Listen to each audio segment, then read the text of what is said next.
नागरी सहकारी संस्थेची किती सर्वसाधारण सभा होती? आज आमची 32वी वार्षिक सर्वसाधारण सभा संस्थेची झाली.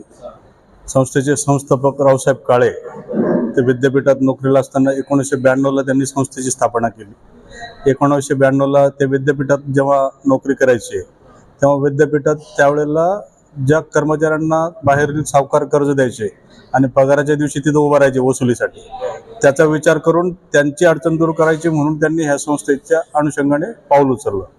आणि सुरुवातीपासून त्यांचा मित्रपरिवार आणि त्या अनुषंगाने 92 पासून त्यांनी खूप चांगल्या पद्धतीने संस्थेची हे भरभराटीच्या दृष्टिकोनातून निर्णय घेतले.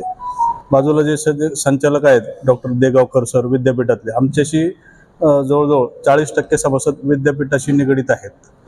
आणि संस्थापकांनी ज्या वेळेला संस्था स्थापन केली आणि जपली तर 2011ला त्यांनी स्वतःच्या सगळ्या आयुष्याची पुंजी म्हणजे रिटायरमेंट नंतर त्यांनी जी जमलेली पुंजी असेल किंवा त्यांचं स्वतःचं राहतं घर सुद्धा संस्थेला गिफ्ट बक्षीसपत्र करून दिलं. आज आमची सुसज्ज इमारत आहे पन्नालाल नगरमध्ये संस्थेची आणि 45 कोटीचा बिझनेस या आर्थिक वर्षात आमचा झालेला आहे. एकूण किती सभासद? आता सध्या आमचे 1485 सभासद आहेत. 1485 सभासद आहेत शहरात. एकच शाखा आहे परंतु चांगल्या प्रकारे आम्ही या ठिकाणी चालवतो. मागच्या वेळेला आमचं भाग भांडवल होतं 17 कोटीचं, यावेळेला 19 कोटीचं भाग भांडवल आहे. छोटं पण चांगलं चालावं या उद्देशाने आपण चालवतो. खूप चांगल्या पद्धतीनं सभासदांचे आमचे व्यवहार आहेत. सध्या कर्ज वसुली आमची आता नेट एनपीए 0%, ग्रॉस एनपीए असलं तरी 100% तरतूद केलेली. ठेवीदारांचा 1 रुपयाची तरतूद देय व्याज असेल सुरक्षिततेचा विचार केलेला आहे संचालक मंडळाने. आमचं संचालक मंडळ याच्यात कुठेही म्हणजे अगदी बैठक भत्ता सुद्धा घेत नाही. एकदम निस्पृहपणे सेवा निस्वार्थपणे काम करते संस्थेचं. इतर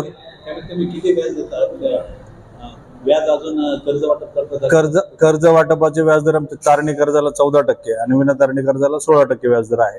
तो व्याजदर मंथली रिड्युसिंग आहे. म्हणजे जसे इतर खाजगी बँका सांगतात व्याजदर 9% आणि ते फ्लॅट रेटने आकारणी करतात, तसं नाही. ज्या या महिन्यात मुद्दल कमी झालं तर शिल्लक राहिलेल्या मुद्दलावरच व्याज लागतं. शहर में पिछले साल एक बार की घटना हुई जो संस्था है बंद हो गई, लोगों के पैसे अटक गए, मिल नहीं रहे पैसे. आपकी संस्था कितनी सेफ है और आपका मैसेज क्या है लोगों को, आपके साथ कैसे जोड़ना चाहिए? कैसा है कि सभासद लोगों ने ऐसा ये देखना है कि डायरेक्टर्स कौन है, चेयरमैन कौन है, संस्था चलाने वाले विश्वस्त कैसे टाइप के हैं. इससे सब संस्था का ट्रांजैक्शन और श्योरिटी ये रहती है. ज्या वेळेला संचालक मंडळ निस्वार्थपणे काम करत असेल तर त्यांच्यावर विश्वास ठेवून ठेवीदार येतात, सभासद येतात.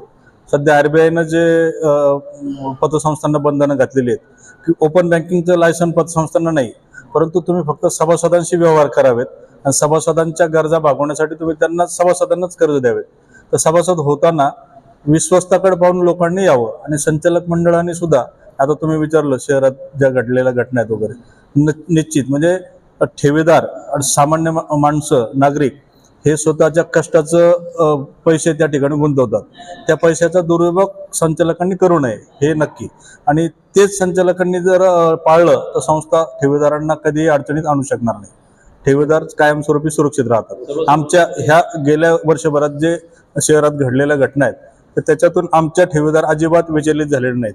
आमच्याकडे 1400 ठेवीदार आहेत. 1400 पैकी 14 लोक सुद्धा आमच्याकडे ठेव परत मागायला आले नाहीत, वर्तमानपत्रात बातम्या आल्या असताना सुद्धा. आणि उद्या जर माझ्याकडे आमचे ठेवीदार आले तर 75 ते 80% ठेवीदारांना मी एका दिवसात पैसे देऊ शकतो, अशी आमच्या संस्थेची आर्थिक स्थिती आहे. सभासद होण्यासाठी नियमाप्रमाणे 4200 रुपये सभासद शुल्क आणि त्या दृष्टिकोनातून जे आहे ते कायदेशीर ती आहे.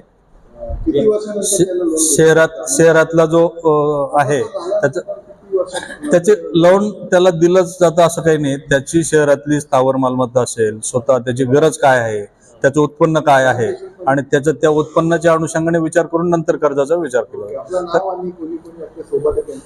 मी आबासाहेब देशमुख संस्थेचा कार्यकारी संचालक, डॉक्टर देगावकर संस्थेचे उपाध्यक्ष आहेत, दाभाडे साहेब संस्थेचे संचालक आहेत, जमदाडे साहेब संस्थेचे संचालक आहेत, शिल्लक सर शेवटून शिक्षक आहेत, गेल्या 20 वर्षापासून आमच्याकडे संचालक आहेत.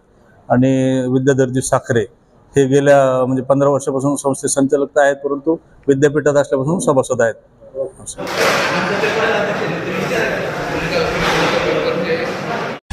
subscribe now and press the bell icon.